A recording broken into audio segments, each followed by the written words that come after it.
राव खालिद साहब, ये जो प्री इलेक्शन इत्तेहाद की बात की नजमुल साकिब साहब ने, ये करने की मंतक एक तो क्या नज़र आती है आपको, और फिर ज़रूरत क्या पड़ी है नून लीग को, क्योंकि ऐसी नज़ीर मिलती नहीं है कि इलेक्शन से पहले कोई अलायंसेस सामने आ जाएं। देखिए, नज़ीर है लेकिन खाल खाल होती है और उसकी कुछ रीज़न होती है, उसकी बैकग्राउंड होती है जिसकी वजह से ये होता है। ये बात दुरुस्त है कि इस किस्म के अलायंस हुकूमत बनाने के लिए अलायंस किए जाते हैं अगर वाज़ेह अक्सरियत ना हो जी इलेक्शन के बाद। हाँ, मिसाल है 1988 की।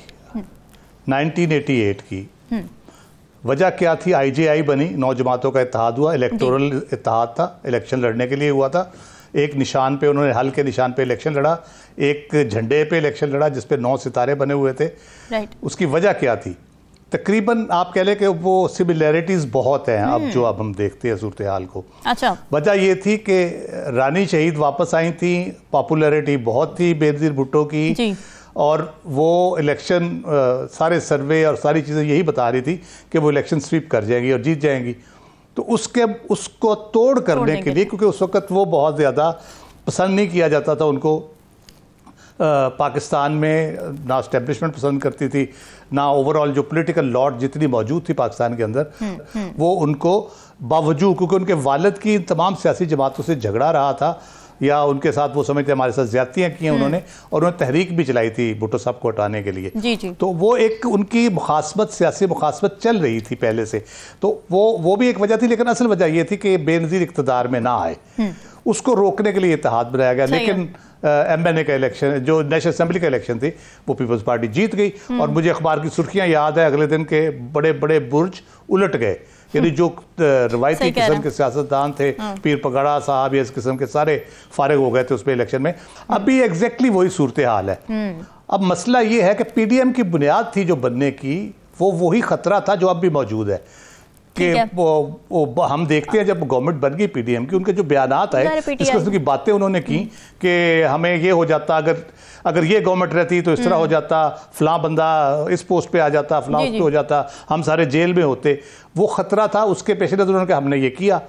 अब भी वही खतरा मौजूद है। लेकिन क्या पीपल्स पार्टी को वो खतरा नहीं लग रहा? हाथ बनेगा, क्योंकि पीपल्स पार्टी तो उस खतरे के साथ हमदर्दी कर रही है इस वक्त। लेकिन एक और वजह भी है इसकी रामीन जी, इस इत्तेहाद के बनने की एक और वजह यह है कि आपने जब एक प्रॉमिस्ड विक्ट्री या डिज़ायर्ड विक्ट्री लेनी है या दिलवानी है, तो उसके लिए ऐसा इत्तेहाद होना ज़रूरी है जिसको दिखाया जा सके कि देखिए इतनी जमातों का इत्तेहाद था, ये बड़े पॉपुलर थे, इनके वोट बैंक था, मिलके इन्होंने फतह हासिल कर ली।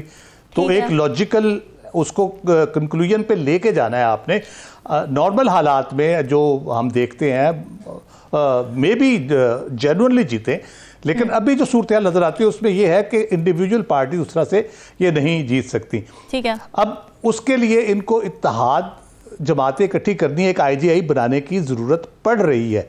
और ये PMLN के लिए ख़ास तौर पे बहुत बड़ा कह लें कि एक चैलेंज भी है, और ये उनके सोचने का भी एक मकाम है कि किस तरह से उन्होंने अपनी पॉपुलैरिटी लूज़ की है।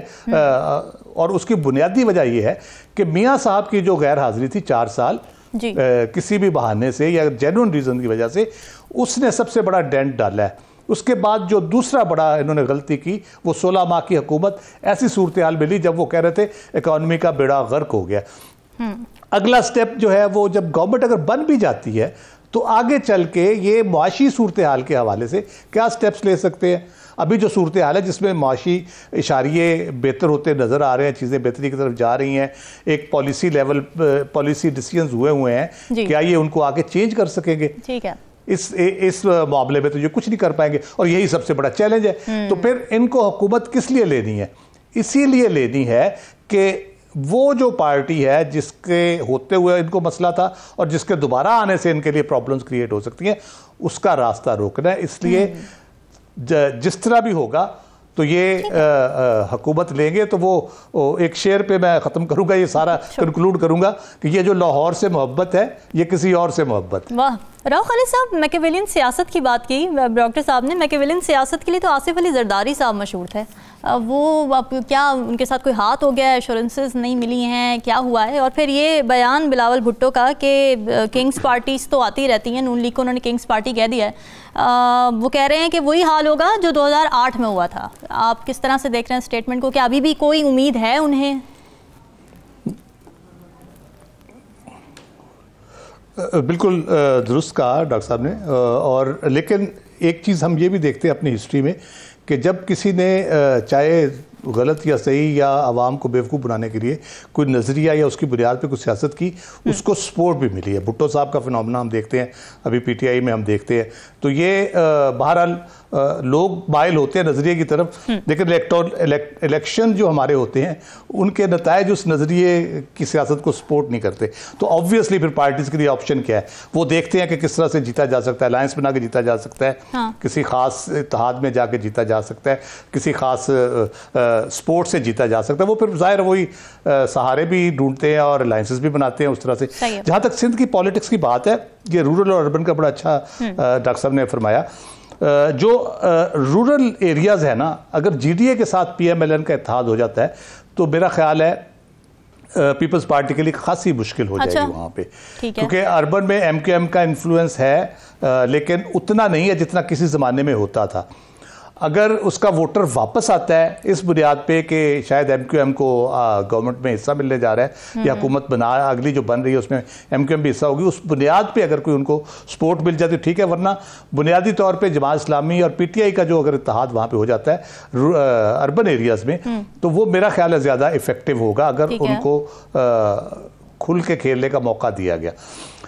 रूरल एरियाज़ में बहुत सीरियस प्रॉब्लम है। जीडीए जो है उसका इन्फ्लुएंस है रूरल एरिया में और अच्छा इन्फ्लुएंस है। इवन 2018 के इलेक्शन में भी बहुत अच्छी परफॉर्मेंस थी उनकी। समहाउ कहीं पे कोई अंडरस्टैंडिंग हुई और वो उनको ज़रा कह दिया गया कि आप ज़रा पीछे बैठ जाएं अब थोड़े अरसे के लिए, क्योंकि पीपल्स पार्टी सिंध में हुकूमत बनाएगी।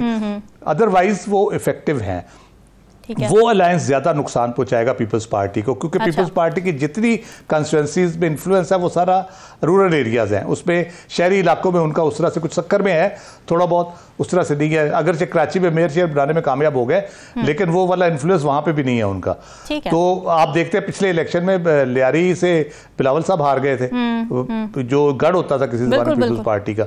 तो इसलिए ये जीडीए वाला जो अगर मियाँ साहब कामयाब हो जाते हैं जीडीए के साथ अलायंस बनाने में और जीडीए उसी तरह इंटेक्ट रहती है, इफेक्टिवली चलती है, तो पीपल्स पार्टी के लिए चैलेंज होगा। लेकिन at the end of the day जब गवर्नमेंट बनेगी तो वजह वही है, फिर इनके इकट्ठे होने की एक ही वजह है और उसी वजह से ये दोबारा इकट्ठे होंगे और हुकूमत भी मिलके ही चलाएंगे। राव खालिद साहब, ये कितना अनफॉर्चुनेट है कि पॉलिटिकल पार्टीज़ का स्टेट नैरेटिव के ख़िलाफ़ बयान देना सिर्फ अपने पैटी पॉलिटिकल नैरेटिव्स के लिए, क्योंकि और कुछ है नहीं देने को।